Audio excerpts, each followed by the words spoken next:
तो अपन अभी क्या कर रहे हैं, पेरोल वाउचर। क्या कर रहे हैं, थोड़ी नाम है पेरोल वाउचर। क्या करना है, पेरोल वाउचर। पेरोल वाउचर क्या होता है, तो जब अपन अपनी कंपनी में कहीं पर काम वगैरह कर रहे हैं तो वहां पे जो एम्प्लॉयज काम कर रहे हैं उनकी सैलरी की कैलकुलेशन करना, यानी उनको कितनी सैलरी देना है ना, उनका छुट्टी के कितने कटेंगे, उन्हें ओवर टाइम के तो कितना उन्हें ज्यादा मिलेगा, उन्हें अगर किसी चीज के लिए मान लो पीएफ कटता है तो कितना कट के मिलेगा, अगर उनका कोई टैक्सेस करते हैं तो वो कितने मिलेंगे, अगर उनको जाने आने का खर्चा भी मिलता है ट्रैवलिंग अलाउंस तो वो भी उसकी सैलरी में ऐड हो जाएगा। यानी कि बड़ी कंपनियों में जब अपन किसी को सैलरी देते हैं तो जैसे मान लो उसकी सैलरी बोली अपन ने 10,000 रुपए और प्लस अपन उससे बोलते हैं कि रहने और खाने का फ्री, तो वो उसकी सैलरी में ऐड कर दिया जाएगा। या फिर उसके आने जाने का खर्चा कंपनी उठाएगी तो उसकी सैलरी में ऐड कर देंगे, या उसका पीएफ कटेगा तो सैलरी में कट के मिलेगा। तो ये सब क्या बनते हैं, पे हेड्स बनते हैं जो उस एम्प्लॉय को दिए जाते हैं उस कंपनी के अंतर्गत। तो सैलरी कैलकुलेट कैसे होगी फिर, तो अपन को इन सबको प्लस माइनस करके लास्ट के मंथ में जो सैलरी होगी वो देना पड़ेगा। तो इसका करने के लिए सबसे पहले अपन को फीचर्स ऑन करना पड़ेगा और कुछ इन्फॉर्मेशन देनी पड़ेगी, इसके बाद अपन कर पाएंगे। तो अपन क्या कर रहे हैं, पेरोल अकाउंटिंग। पेरोल मतलब सैलरी पे कैसे करेंगे एम्प्लॉय को किसी ऑफिस में या किसी कंपनी में जहाँ पे एम्प्लॉयज वर्क कर रहे हैं, पर डे के हिसाब से कैलकुलेट करके। सबसे पहले करना है F11। F11 में कहाँ जाएंगे, अकाउंटिंग फीचर्स पे। अकाउंटिंग फीचर्स में ऑप्शन मिलेगा मेंटेन पेरोल, इसको अपन को यस कर लेंगे, और मेंटेन मोर देन 1 पेरोल, इसको अपन को यस कर लेंगे। इन दोनों ऑप्शन को यस करने के बाद कंट्रोल ए से इसको एक्सेप्ट ऑल कर लेंगे, तो सेव हो गया। सेव होने के बाद बाहर आएंगे और जहाँ पे अपन काम करेंगे पेरोल इन्फो पे, तो जैसे अपन काम करते थे अकाउंट इन्फो पे और फिर एंट्री करते थे अकाउंटिंग वाउचर्स में, सेम इसी प्रकार से अपन काम करेंगे पेरोल इन्फो पे और एंट्री करेंगे पेरोल वाउचर पे। तो एक ऑप्शन अपन ने बढ़ा दिया, पेरोल इन्फो और पेरोल वाउचर। तो पेरोल इन्फो पे जाना है। पेरोल इन्फो पे सबसे पहले हमें इन चीजों को बनाना है। इन चीजों में अपन को सबसे पहले एक क्रम ध्यान रखना पड़ेगा। जैसे अपन यहाँ पे इन्वेंटरी इन्फो जब करते थे तो पहले स्टॉक आइटम ना बना के पहले ग्रुप बनाते थे, फिर यूनिट बनाते, फिर स्टॉक आइटम, क्योंकि स्टॉक आइटम अंडर किसके जाएगा, उसी ग्रुप के, तो ग्रुप नहीं होगा तो अंडर नहीं जा पाएगा। बिल्कुल उसी तरह से पेरोल इन्फो भी पहले एक क्रम होगा, उसके हिसाब से अपन इसको बनाएंगे, तो क्रम को चेंज मत करना।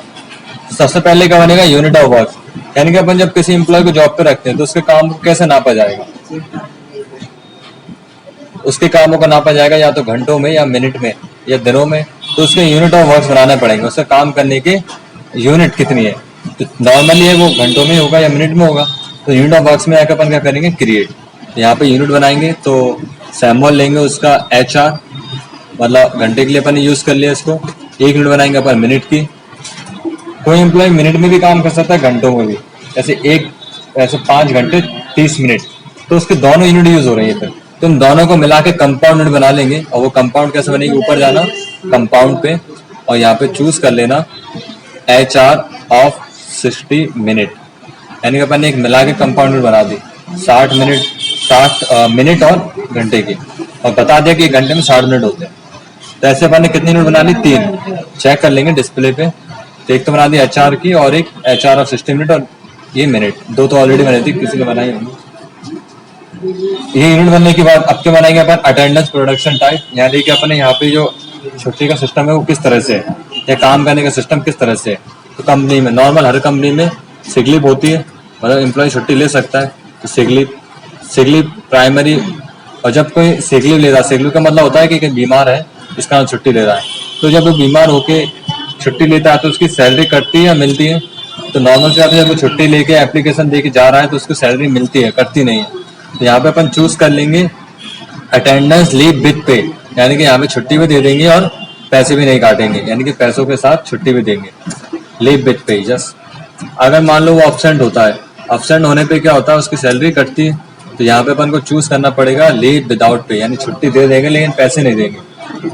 और अगर वो बिजनेस में ओवर टाइम करता है तो अपन उसको और एक्स्ट्रा पैसे देंगे, तो ओवर टाइम की भी बनेगा। और ये अंडर जाएगा प्रोडक्शन में, यानी कि अपने प्रोडक्शन को बढ़ा रहा है, और प्रोडक्शन बढ़ा रहा है तो वो काम करेगा या तो घंटों में या मिनट में, लेकिन वो ओवर टाइम मिनट में भी कर सकता है और घंटे में भी कर सकता है। तो अपन को इन दोनों में से दोनों यूनिट लेनी पड़ेगी, HR और 60 मिनट। यदि अपने यहाँ पे केवल घंटे में ही ओवर टाइम होता तो अपन एक ले लेना, लेकिन नॉर्मल दोनों हो सकते हैं, तो अपन ने दोनों को कंपाउंड पहले ही कर दिया था, यहाँ अपन ने HR और 60 मिनट ले लिया। इतना होने के बाद बाहर जाना। बाहर होने के बाद ये बन गई 2 चीजें, पहले बन गई यूनिट ऑफ वर्क्स और दूसरे नंबर बना अटेंडेंस प्रोडक्शन टाइप। इसके बाद बनाएंगे अपन इसके क्या, पे हेड। पे हेड क्या होते हैं कि अपन किस किस रूप में पैसा देते हैं। तो अपन सैलरी के रूप में पैसा देते हैं, अपन ट्रेवलिंग के लिए पैसा देते हैं, अपन कमीशन भी देते हैं। मतलब जो जो पैसा अपन एम्प्लॉय को देते हैं फैसिलिटीज उसको जॉब के साथ, यानी सैलरी तो देते हैं प्लस कुछ एडिशनल भी देते हैं। तो जो जो देते हैं वो सब यहाँ पे बना लेना। तो कैसे बनेगा, क्रिएट में जाना, तो अपन देते हैं इसको बेसिक सैलरी। तो बेसिक सैलरी होती है अर्निंग फॉर एम्प्लॉयज, यानी एम्प्लॉयज की अर्निंग होती है।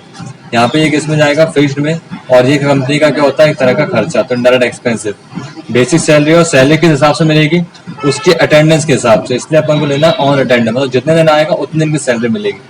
ऑन अटेंडेंस में अपन अटेंडेंस लीव पे कम मानेंगे जब वो सिक लीव लेगा, तो यहाँ पे सिक लीव चूज करना है।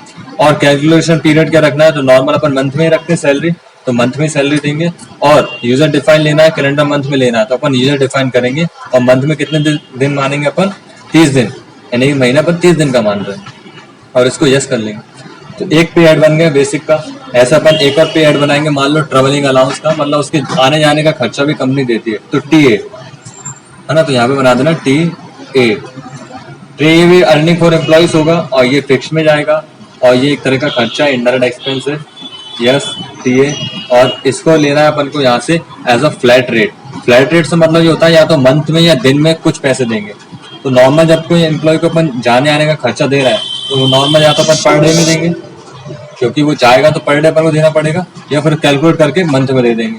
तो नॉर्मल पर डे में या पर मंथ में देते हैं, इसलिए अपन को फ्लैट रेट लेना पड़ेगा।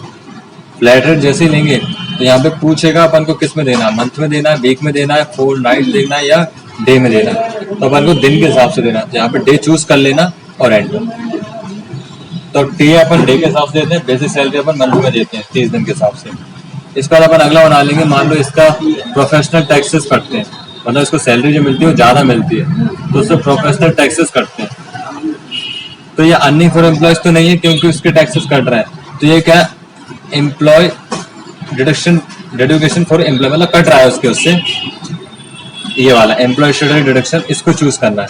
ठीक है, जैसे इसको चूज करेंगे तो यहाँ पे पूछेगा, तो ये टैक्स है एक तरह का, तो किसमें आएगा, ड्यूटीज एंड टैक्सेस में।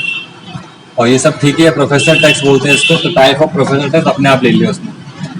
और यहाँ पे किसमें से कटेगा, तो उसकी जो करंट अर्निंग टोटल होगा उसमें से कटेगा, या उसका ऑन करंट सब टोटल होगा, मतलब सब कुछ हटाने के बाद जो टोटल अर्निंग बचेगी उस पर लगता है, तो ऑन करंट सब टोटल ले सकते हैं।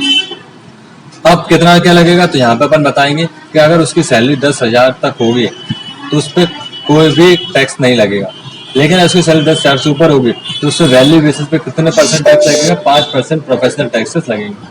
ऐसा अपन ने बता दिया। ठीक है, ऐसे ही उसको जब सैलरी मिलती है तो उसका पीएफ भी मिलता है, या पीएफ कटता है, तो यहाँ पे पीएफ ले लेंगे। पीएफ भी क्या होगा, डिडक्शन फॉर एम्प्लॉय, यानी कटेगा उसके, उससे यहाँ पे ये चूज करना है। और ये कंपनी की लायबिलिटी है देना, तो करंट लायबिलिटीज में ले सकते हैं इसको। और करंट लायबिलिटी जो जाएगी वो एज ए यूआर डिफाइन। ये अपन इसको कंप्लीट वैल्यू लेंगे। कंप्लीट वैल्यू लेने के बाद जो पीएफ कटता है, पीएफ जो कटता है, मान लो 12,000 सैलरी, वो टैक्स नहीं है, वो टैक्स था, ये पीएफ टैक्स नहीं होता। पीएफ तो अपना प्रोविडेंट फंड होता है जो इकट्ठा होता है, इसलिए जब अपनी जॉब चली जाएगी तब पीएफ अपन को मिलता है। यानी कि अगर अपन को जॉब 50 साल हो गए, तो अपनी जॉब रिटायर्ड हो गए अपन, तो उसके बाद अपन को पीएफ मिलना शुरू होता है।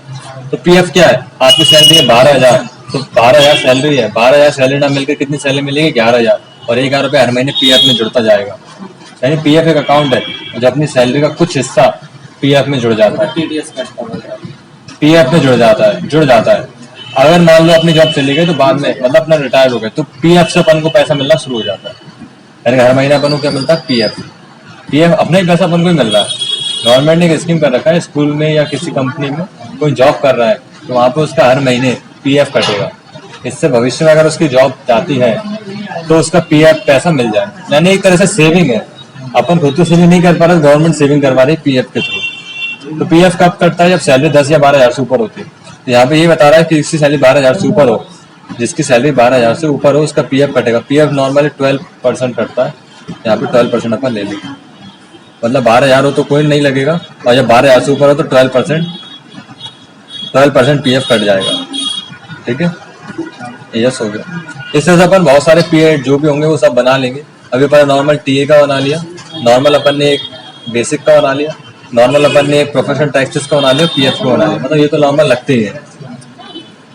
तो अपन ने पे हेड्स बना लिए, यूनिट ऑफ वर्क्स बना लिया, अटेंडेंस प्रोडक्शन टाइप बना लिया। अब अपन बनाएंगे एम्प्लॉय कैटेगरी। एम्प्लॉय कैटेगरी में जाना क्रिएट, और कैटेगरी यहाँ पे एम्प्लॉय की बना लेना। इसमें कुछ नहीं करना, बस एम्प्लॉय के नाम पे कैटेगरी बना लो। एम्प्लॉय कैटेगरी बनने के बाद इस ऑप्शन को यस जरूर कर लेना। फिर से जाना एम्प्लॉय में, अल्टर में। अल्टर में इसलिए आ रहा ताकि ऑप्शन यस नहीं किया था अपन ने, वो कर दे। अब ठीक है। अब एम्प्लॉय ग्रुप बनाएंगे। तो जब किसी कंपनी में एम्प्लॉय जॉब करते हैं तो उनके ग्रुप होते हैं, मतलब ऐसे थोड़े ना कि एक ही उसमें चल रहा हो। ऐसे स्कूल है तो टीचर का एक एम्प्लॉय ग्रुप होगा, एक स्टूडेंट तो स्टूडेंट्स होते हैं। अगर स्टाफ में बात करें, सिक्योरिटी डिपार्टमेंट्स का एक ग्रुप होगा, एक टेक्निकल डिपार्टमेंट्स होगा। ऐसे कहीं ऑफिस में काम करेंगे तो वहाँ एक कॉलिंग डिपार्टमेंट होगा, या किसी बड़ी कंपनी में काम करेंगे तो वहाँ एक अकाउंट डिपार्टमेंट होगा। यहाँ पे अपन को लेना है सबसे पहले कैटेगरी में एम्प्लॉय, और यहाँ पे नेम लेना है अकाउंट डिपार्टमेंट। ऑफिस में अकाउंट डिपार्टमेंट होगा, ये फीस का हिसाब रखेगा। एक होगा सेल्स डिपार्टमेंट, जो जितना माल बेचा उसको याद रखेगा, और एक होगा परचेज डिपार्टमेंट, जो कितना परचेस हुआ ये डिसाइड करेगा।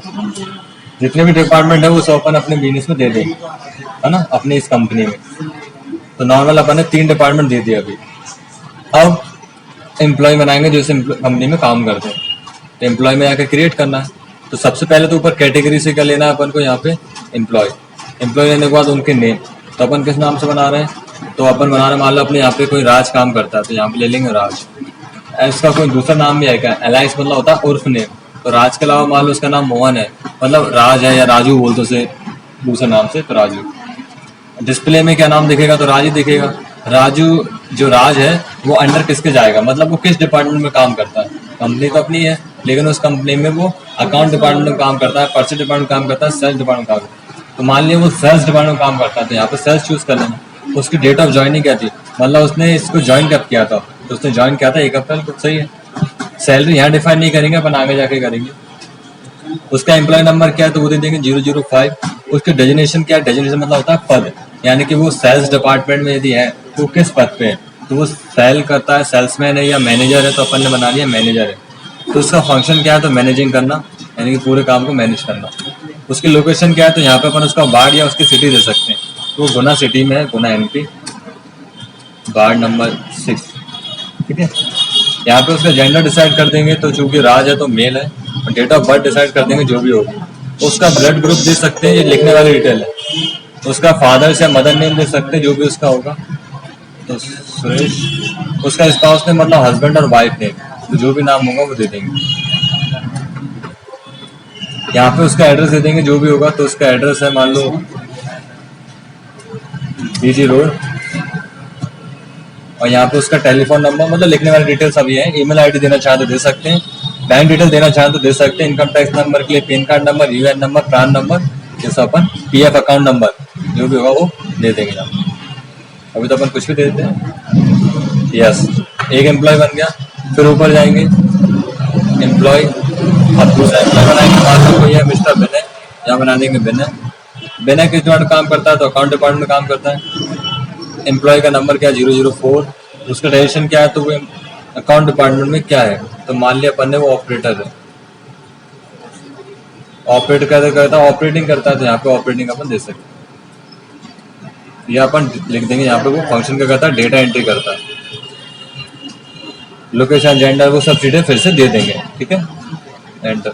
ऐसा अपन सारे एम्प्लॉय बना लेंगे जितने भी होंगे, 10, 20, 15, 5। तो ये बना लिया अपन ने stock category, employ category, employ group, employ, unit of works, attendance production type, pay head. अब बनाएंगे उनकी सैलरी। तभी तो अपन डिटेल तो दे दी, अब सैलरी बनाएंगे। तो सैलरी करेंगे डिफाइन। तो पहले बना रहे हैं अपन राज की सैलरी, तो राज पे क्लिक किया। तो 1 तारीख से राज को सैलरी कितनी मिलेगी, तो बेसिक सैलरी अपन देंगे उसको कितनी, मान लिया अपन ने 16,000, ठीक है। उसको PF कितना कटेगा, तो वो अपने आप कट जाएगा। प्रोफेशनल टैक्सेस कितना कटेंगे, अपने आप कट जाएंगे। और TA कितना कटेगा वो बताना पड़ेगा पर डे के हिसाब से, क्योंकि अपन ने वहाँ पे डेज किया था। तो अपन ने यहाँ पे TA कितना काट रहा है, मान लो अपन उसको पर डे अपन उसको 30 रुपये देते हैं आने जाने का, ठीक है। यहाँ पे हम चाहे तो एक और बना सकते हैं डायरेक्ट अल्टर C से ओवर टाइम का। अगर वो ओवर टाइम भी करता है तो अपन उसको उससे ही पैसे देंगे। ओवर टाइम अंडर जाएगा earning for employees, indirect expenses होगा कंपनी का, और ये ऑन प्रोडक्शन पे जाएगा ओवर टाइम। ये एक और पेड़ हमने बना दिया, तो 1 घंटे का हम उसे कितना रुपये देंगे, तो हम 1 घंटे के 60 रुपये देंगे। एक बन गया। ऐसे बना देंगे राजू का, राजू राज एक ही थे। दूसरा बना देंगे विनय का, 1 तारीख। बेसिक सैलरी इसको कितनी देते हैं, मान लो 5000, और इसको ओवर टाइम कितना देता है, इसको ओवर टाइम के 50 रुपये देते हैं, और इसको पीएफ नहीं मिलता, टीए मिलता है लेकिन 30 रुपये। इसको बस 3 ही चीज़ें मिलती हैं। इतना बनने के बाद अब लास्ट के बनाएंगे वाउचर टाइज। वाउचर टाइज में अल्टर में जाना है, अल्टर में पेरोल के वाउचर में जाना है। पेरोल के वाउचर में यहाँ पे नेम ऑफ क्लास देंगे, तो अपन दे रहे हैं staff salary, staff salary, end of list, और यहाँ लेना है अपन को कैश की जगह पे सैलरी पेबल। एक लेयर बना लेना अल्टर सी से, सैलरी पेबल नाम से। सैलरी पेबल अंडर जाएगा करंट लायबिलिटीज, क्योंकि देना है लेकिन अभी नहीं। अगर दे रहे होते तो इनडायरेक्ट एक्सपेंसेस, लेकिन देना है, लायबिलिटी बन जाएगी अपनी, जिससे करंट लायबिलिटीज। और यहाँ पे एक ऑप्शन आएगा यूज पर पेरोल, इसे कर देना यस। यस करने के बाद यहाँ पे स्टाफ सैलरी होगी यस। तो कुल मिला के अपन ने सब बना दिए, सारी चीजें हो गई, फिट से बाहर आ जाएंगे। अब करेंगे पेरोल वाउचर। पेरोल वाउचर हमारे पास 2 वाउचर है, पहला पेरोल, दूसरा अटेंडेंस। तो पहले लगाएंगे अटेंडेंस, फिर बनाएंगे पेरोल। तो अटेंडेंस लगाने के लिए कीबोर्ड पे Ctrl+F5 दबाएंगे या इस पर क्लिक कर देंगे, ये आ गया। किसकी अटेंडेंस लगाना है, तो राज की। अब्सेंट कितनी है राज की, मान लिया 5 दिन की। राज की ओवर टाइम कितना किया उसने, मान लिया 10 घंटे। और राज ने सिक लीव कितनी ली, सिक लीव कितनी ली, राज ने सिक लीव ली 10 दिन। तो अपन ने एक बना लिया राज का, सेव कर लिया। ऐसे अपन बना लेंगे विनय का, ठीक है। अभी तो नहीं बना रहा मैं, केवल राज का बना दिया। पेरोल वाउचर में फिर से गए, अब अटेंडेंस तो गए, अब पेरोल बनाएंगे। Ctrl+F4। Ctrl+F4 जैसे दबाएंगे तो यहाँ पे वाउचर क्लास पूछेगा जो अपन बना के आए थे, तो अपन को क्या चूज करना है, स्टाफ सैलरी। स्टाफ सैलरी जैसे लेंगे तो सैलरी पेबल का अकाउंट अपने आप आ जाएगा। अपन को यहाँ पे कैटेगरी में क्या लेना है, एम्प्लॉय। एम्प्लॉय जैसे लेंगे तो अपन को यहाँ पे अब कुछ एंट्री नहीं करनी है, अपन को कीबोर्ड पे पेरोल ऑटोफिल दबाना है, यानी कि अल्टर के साथ ए दबाना है, अल्टर के साथ ए दबाना है। तो क्या देना है अपन, सैलरी। तो यहाँ पे सैलरी चूज करेंगे, कब से कब तक की दे रहे हैं, तो अपन 1/4 से दे रहे हैं 31/4 तक या 30/4 तक। क्योंकि अपन एजुकेशन मोड पे काम कर रहे हैं, इसलिए अपन एक दिन ज़्यादा ले लेते हैं, तो 1/5 तक। यहाँ पे कैटेगरी में क्या लेंगे, एम्प्लॉय। और यहाँ पे किसकी बना रहे हैं अपन, तो राज की। और यहाँ पे एम्प्लॉय का नेम आएगा प्रिंटेड। तो देखो उसकी सैलरी कैलकुलेट हो गई। कितनी सैलरी कैलकुलेट हो गई, पीएफ, टैक्सेस, ओवर टाइम सब काट कर मिलाकर टोटल सैलरी कितनी बन गई, 6863। तो 1 अप्रैल से 1 मई तक की इतनी सैलरी उसको अपन को देना, ठीक है यस। इतना होने के बाद अब लास्ट है वाउचर में जाके उसको पेमेंट कर देंगे। तो अकाउंटिंग वाउचर्स में जाओ, अकाउंटिंग वाउचर में जाओ, F5।